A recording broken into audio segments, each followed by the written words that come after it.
So in discussion of periodic and aperiodic signals, we are having a few examples, x1t, x2t, x3t, x4t,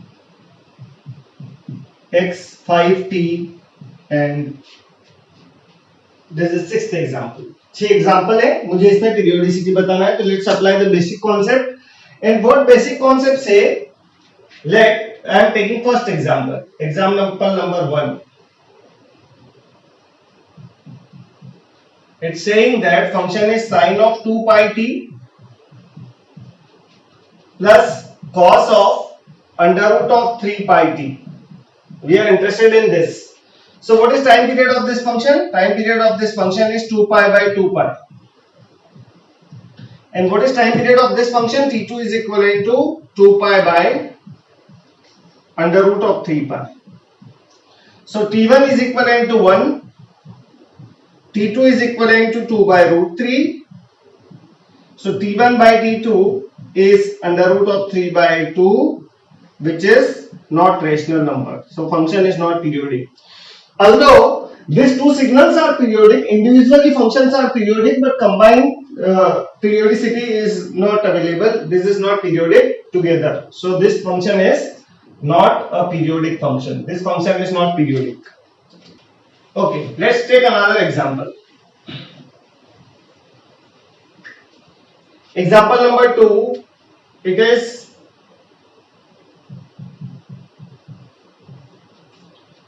e to the power j pi by 2 of t minus 1. This is x2 of t. Let's say this is written. So I can decompose this function. I can write this function as e to the power j pi by 2 into t minus e to the power minus of j. And e to the power minus of j is constant. So function is this e to the power j pi by 2 t. और मैंने आपको बताया कि इस function को comparison करना है आपको e to the power j omega naught t. So what is omega naught? Omega naught is pi by 2. So I can write period as 2 pi by 2. So I can say the period for this function is 4. So इसका periodicity कितना हुआ 4. इस -1 की shifting से कोई effect नहीं पड़ेगा. This will become converted into the amplitude. क्या बन जाना है इसको? Amplitude बन जाना है. So we don't care. So second function is periodic with periodicity is equivalent to 4. I can say this function is periodic with periodicity 4. So second point is clear. Now third function. Third function is sine of 2 pi t into u of t. Third example is sine of 2 pi t into u of t plus cos of pi t equal to x3t. What I can say, this function do not exist from minus infinite to plus infinite. मतलब ये shift पे dependent है.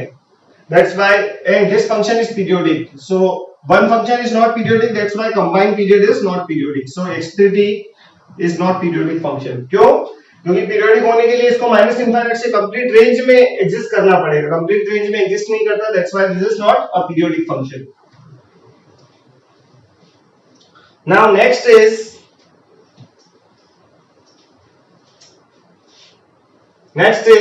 x4t is equivalent to e to the power j 10t minus e to the power minus j 5t. So we know that we will compare this to the standard equation. So time period for one is 2 pi by 10 है ना, ये omega का value और यहाँ omega का value ये है. तो t2 is equivalent to 2 pi by 5. So I can say T1 is equivalent to pi by 5, T2 is equivalent to 2 pi by 5. Calculate the ratio of T1 by T2. है? अब किसी को ये doubt नहीं आना चाहिए T2 पहले लिख दिया तो किसी का भी रेशियो निकालो कोई फर्क नहीं पड़ता. If number can be written in P by Q form, we don't care कि आपने P by Q लिखा है Q by P लिखा है. So pi by 5, 2 pi by 5 is 1 by 2. 1 by 2 is a rational number. Rational number है तो कितना हो जाएगा?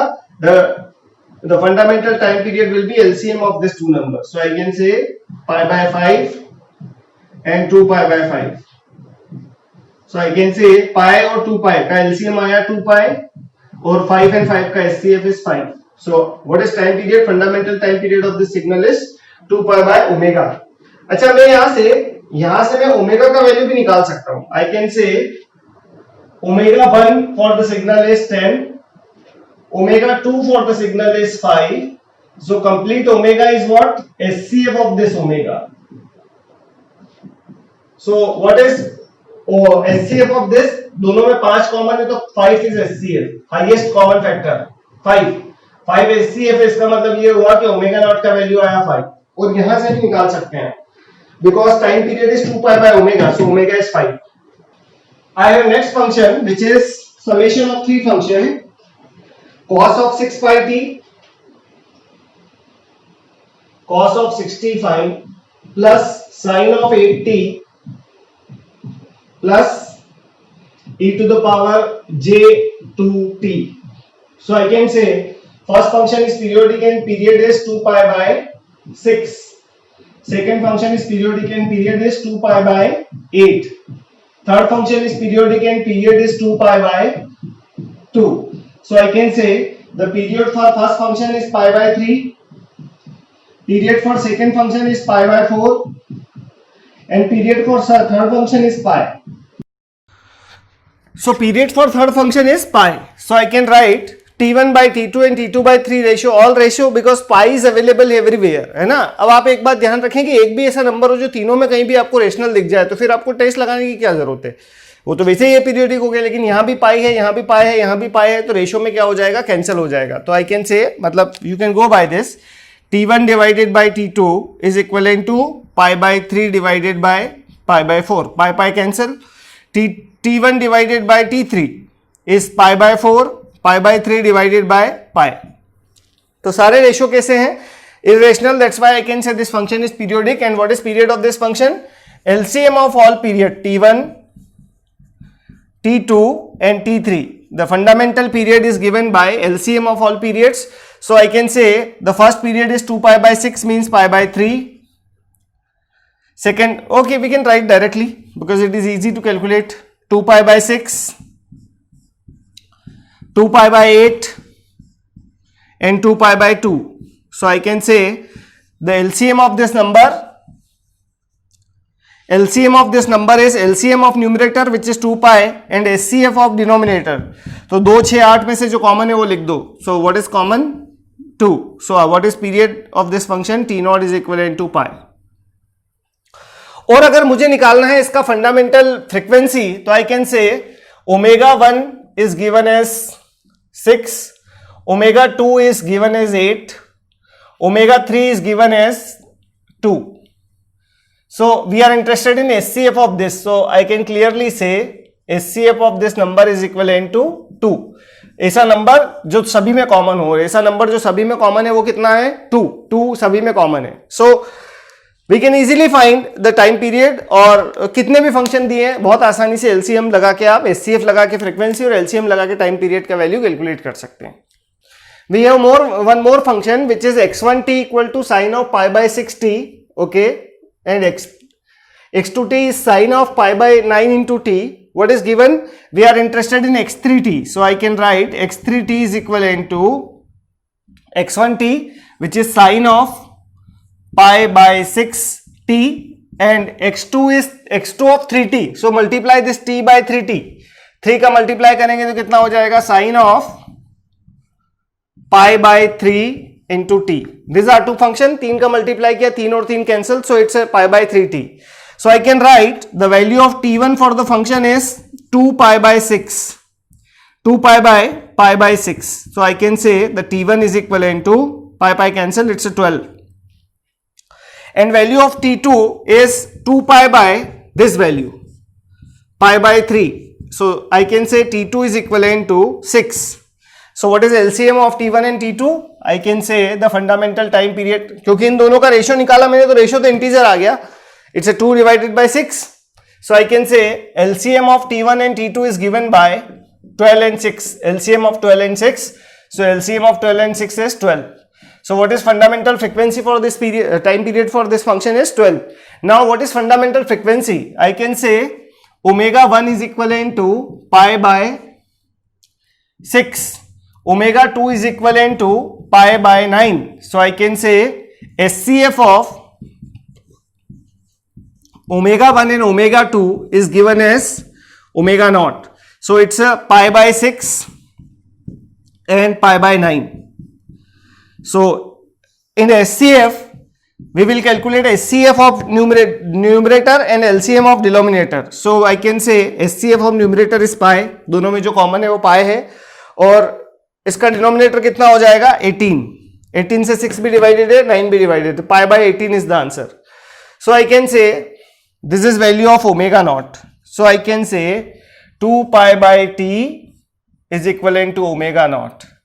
2 pi by 12 equal to omega naught. So omega naught is equivalent to pi by 6. Okay, we made a mistake. Okay, हमने इसका calculate कर दिया. No, it's a pi by 6 and pi by 3. Make it clear, है ना. मैंने इसके लिए लिख दिया है तो ये गड़बड़ है, ये इसके लिए थोड़ी ना लिखना है. इसका स्केल्ड वर्जन है, 3t के लिए लिखना है. तो आई कैन से दिस इज pi by 3.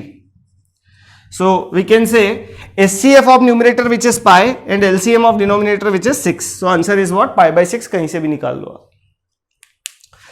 तो ये पीरियोडिसिटी निकालना बड़ा ही आसान तरीका है कि कौन से फंक्शन साथ में पीरियोडिक नहीं हो सकते, जो एक दूसरे के मल्टीपल ही नहीं होंगे, साथ में पीरियोडिक कैसे हो सकते हैं.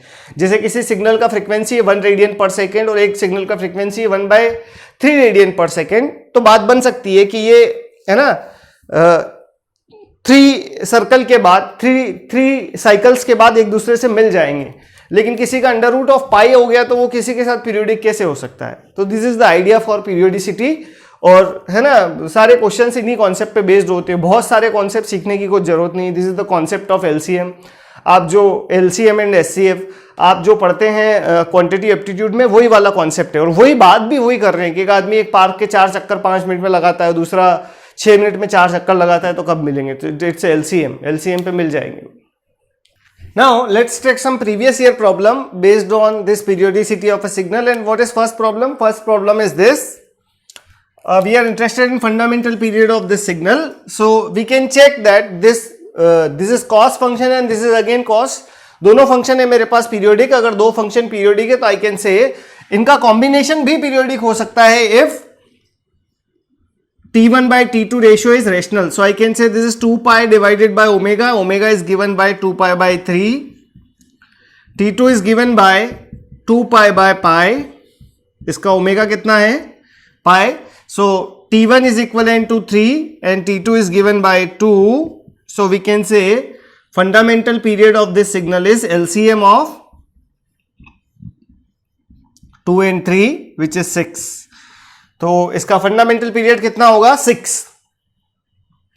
नाउ अगर इसका फंडामेंटल फ्रीक्वेंसी पूछा होता तो we can say omega 1 is this quantity is omega 1, this quantity is omega 2. Omega 1 is 2 pi by 3, omega 2 is pi. So I can say HCF frequency कहां से आती है? Highest common factor which is 2 pi by 3 and pi. So we can say 2 pi by 3 और 2 पाई and 2 pi and pi दोनों में से common क्या है? The common is pi. So pi here and 3 और 1 का एलसीएम कितना? 3. So I can say the frequency अगर पूछी जाती है इसको आंसर हम लिखते हैं pi by 3 radian per second. और अगर वो हर्ट्स में पूछा तो 2 पाई का वो डिवाइड कर देते. और अगर आपसे पूछा जाए कि टाइम पीरियड कितना होगा तो इट्स 6. तो answer for this question is 6 is time period. We have one more question. In this question they are asking about fundamental frequency in radian per second. ये तो बड़ा ही आसान क्वेश्चन है. पहला सिग्नल पीरियोडिक, दूसरा सिग्नल पीरियोडिक, तीसरा signal periodic. देख लेते हैं. T1 is 2 pi by 100. T2 is 2 pi by 200 and T3 300 and T3 2 pi by 500. अब आप देखो कि T1, T2, T3 में से जो the number which causes irrationality can be cancel, यहां से आप रेशो निकालोगे, तीनों रेशो कैंसिल हो सकते हैं, तो फिर ये बचा 2/100, ये बचा 2/300, ये बचा 2/500, नंबर कैसे हैं? रैशनल। सो अगर मुझे इसका fundamental frequency in radian per second निकालना है तो it's very simple, we will take SCF of 100, 300 and 500।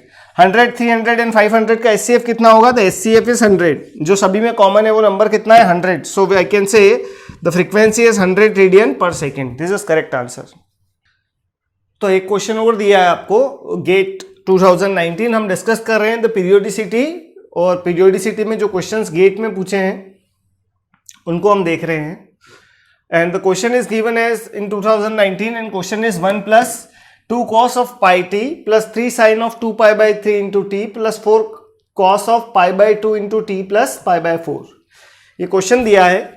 तो दो इंपॉर्टेंट कॉन्सेप्ट, पहला ये कि किसी कांस्टेंट नंबर को ऐड करने से फंक्शन ऊपर या नीचे शिफ्ट हो जाएगा, उसकी पीरियोडिसिटी पे कोई इफेक्ट नहीं आएगा। दूसरा, फेज शिफ्ट पीरियोडिसिटी को अफेक्ट नहीं करता। So with the help of this two concept I can write we are interested in fundamental time period. आप देखें टाइम पीरियड निकालना है तो we will go for LCM, और अगर मुझे फ्रीक्वेंसी निकालना है फंडामेंटल तो I will go for SCF। So I can say the value of T1 is, let's say this is first function, so value of T1 is 2π/π। The value of T2 is equivalent to 2π/3 and value of T3 is equivalent to 2π/3 π/2।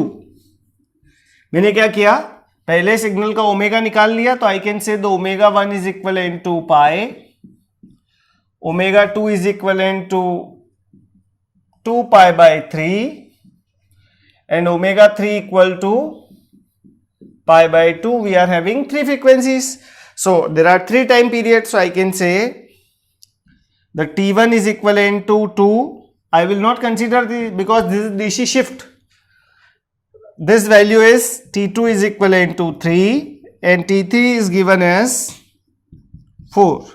तो आपसे पूछा है what is time period of this. अब 1/2, 2/3 किसी का भी ratio निकाल लो, कोई रेशनलिटी कॉज करने वाला नंबर नहीं है इसके मल्टीप्लीकेशन में, ना तो अंडर रूट है ना पाई है। So I will go by this, I can say that the time period of the function is given by LCM of least common multiple of 2, 3 and 4। So I can say T0 is equivalent to 2, 3 और 4 कर दो multiply, 3 and 4 12। LCM कितना आया? 12, because 2 is divisible by 12, 3 is divisible by 12 और 4 is divisible by 12, और सबसे छोटा number यही है 4, 8, 12, तो 12 से सारे डिविजिबल है। तो T0 का वैल्यू कितना आया है? 12 सेकेंड, है ना, वैल्यू आपको सेकेंड में दी थी। अगर आपसे पूछता वो कि बताओ फंडामेंटल फ्रीक्वेंसी कितनी होगी रेडियन पर सेकेंड में, तो I can say ω0 is equivalent to SCF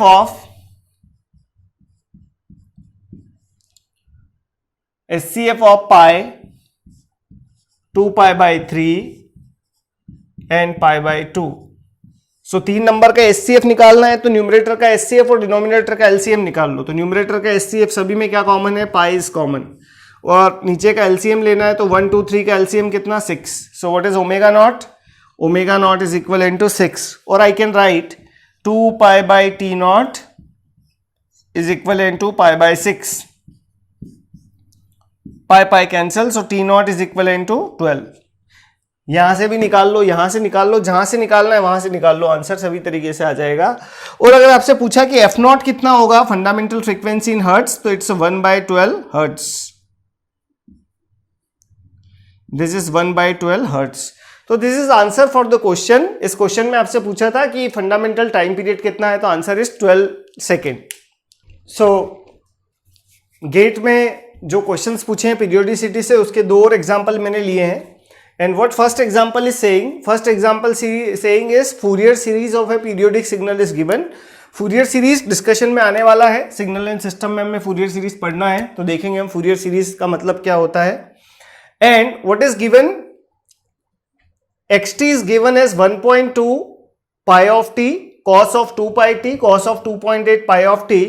Find the fundamental frequency of the signal. और देखना fundamental frequency किसमें पूछा है? हर्ट्ज में पूछा है. तो ठीक है, जब भी पूछेगा फंडामेंटल फ्रीक्वेंसी तो एलसीएम नहीं निकालना है. पहले तो ये चेक करना है कि सारे पीरियोडिक एक साथ, सारे सिग्नल एक साथ पीरियोडिक है या नहीं है.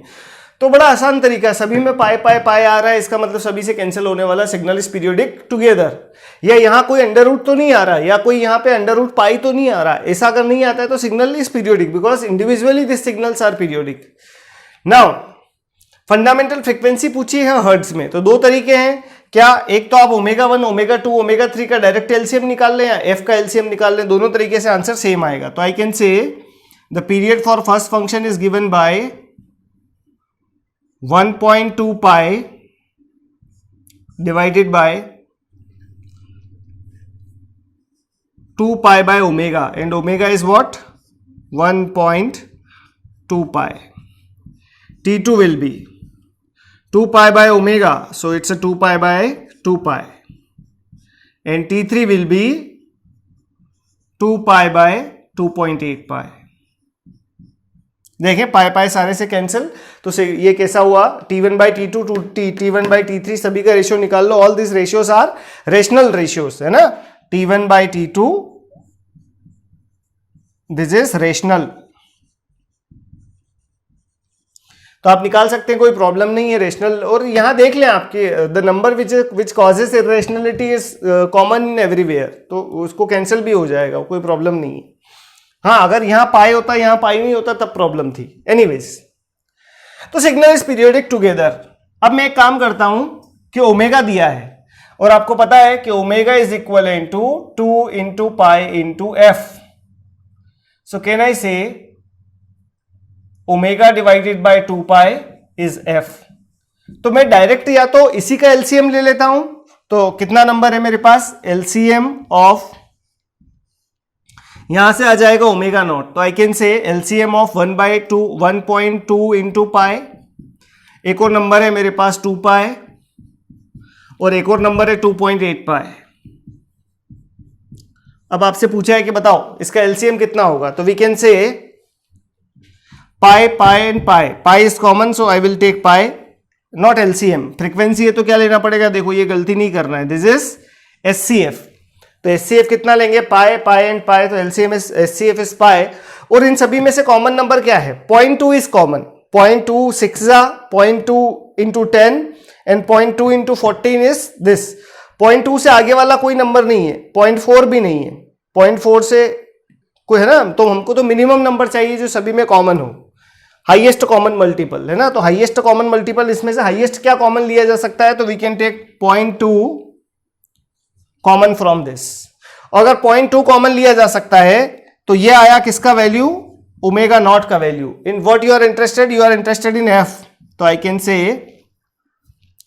F is omega not 0.2 pi divided by 2 pi. So we are going for the highest common factor. So highest common factor is 0.4. 0.4 3 0.4 5 and 0.4 7 है ना. तो this is 0.2 है ना, by mistake it's 0.2, it's a 0.4, and if this is 0.4, this is also 0.4 by pi. Pi and pi cancel. F is equivalent to what? F is equivalent to 0.2. तो या तो F निकाल के F का आप LCM ले लीजिए, या ओमेगा का निकाल के ओमेगा का एलसीएम ले लीजिए, उसको 2 पाई से डिवाइड कर दें. वो टाइम पीरियड निकालना है तो कितना आ गया? 1 बाय एफ नॉट, तो 1 by 0.2, t equal to 5 is time period. तो हम किसी भी तरीके से इसको अप्रोच कर सकते हैं. This question is very simple, है ना. ये 2 मार्क में पूछा है, पर क्वेश्चन बड़ी आसानी से हो सकता है. बस आप ध्यान रखें आपसे क्या पूछा है. व्हेन इट्स फ्रीक्वेंसी, और फ्रीक्वेंसी भी ओमेगा रेडियन पर सेकंड में पूछा है या हर्ट्ज में पूछा है. This is very important.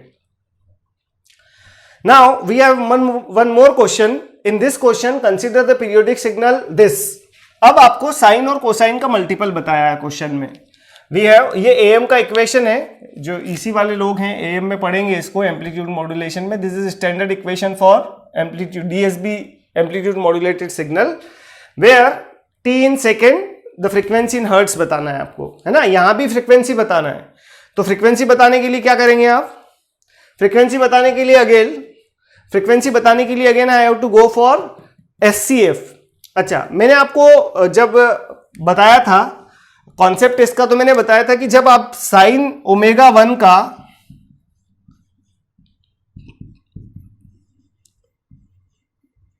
इन दोनों का मल्टीप्लाई करते हैं, साइन कॉस का, साइन का, कॉस का या कॉस साइन का, तो आपको ध्यान रखना है कि इसका रिजल्ट जो आपके अकॉर्डिंग मिलता है कि आप ट्रिग्नोमेट्रिक फंक्शन को मल्टीप्लाई करेंगे तो एक बार कितना मिलेगा ओमेगा 1 प्लस ओमेगा 2 और एक बार मिलेगा omega 1 minus omega 2.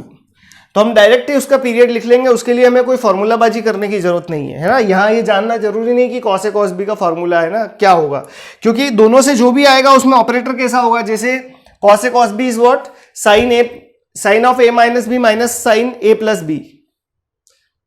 So we will not go for this, है ना, फॉर्मूला नहीं लगाएंगे. कितना हो जाएगा, we can say cos 200 pi T का मल्टीप्लाई 1 में हुआ, तो I can say omega 1 is equal to 200 of pi T, pi हो जाएगा. फिर इसका मल्टीप्लाई इसमें हुआ तो ओमेगा 2 एक बार दोनों जुड़ जाएंगे तो 200 pi and 40 pi is 240 pi and one more variable is 200 minus 40. अब माइनस भी हो फ्रीक्वेंसी में तो who cares, 200 pi minus 40 is 160 pi.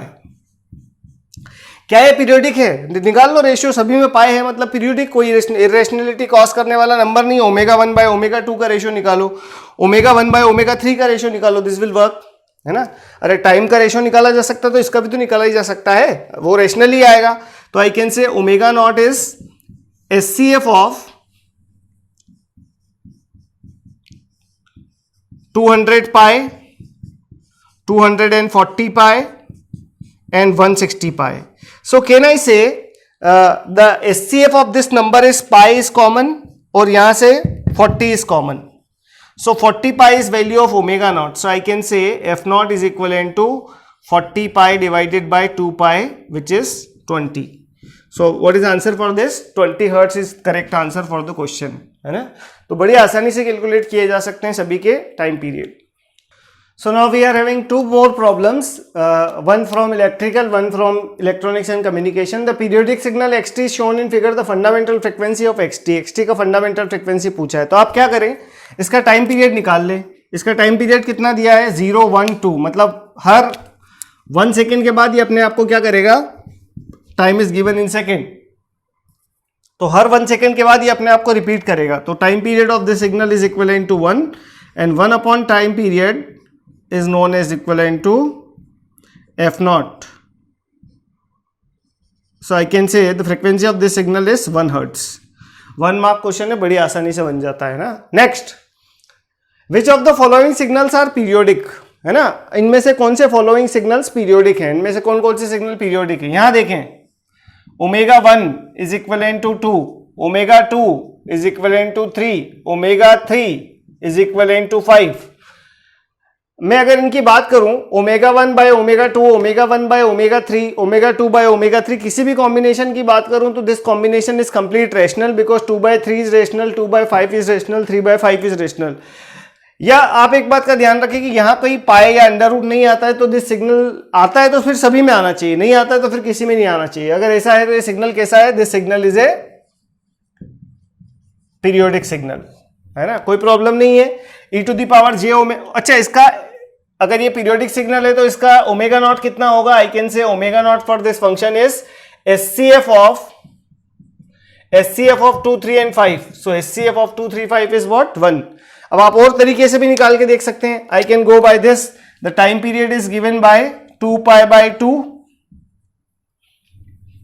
The time period is given by 2 pi divided by 2. Second is given by 2 pi divided by 3 and third is given by 2 pi divided by 5. So it is pi, 2 pi by 3 and 2 pi by 5. Combined time period निकालना है T not, तो it's LCM, और LCM कितना होगा पाई 2 पाई 2 पाई, सो 2 pi is LCM, नीचे का HCF is 1, तो T not का वैल्यू कितना आया 2 पाई, तो ओमेगा का वैल्यू कितना आ जाएगा 1। So this function is periodic with period is equivalent to 1, है ना, बड़ी आसानी से निकाला जा सकता है। You can compare this function to the e to the power j omega naught t, so I can say omega naught is 8 pi. Of course this function is periodic, no problem with periodicity. What about this function e to the power minus 7t, जब तक j नहीं आता है तब तक वो Euler's identity या periodic नहीं होगा, तो this function is what A periodic function, not periodic,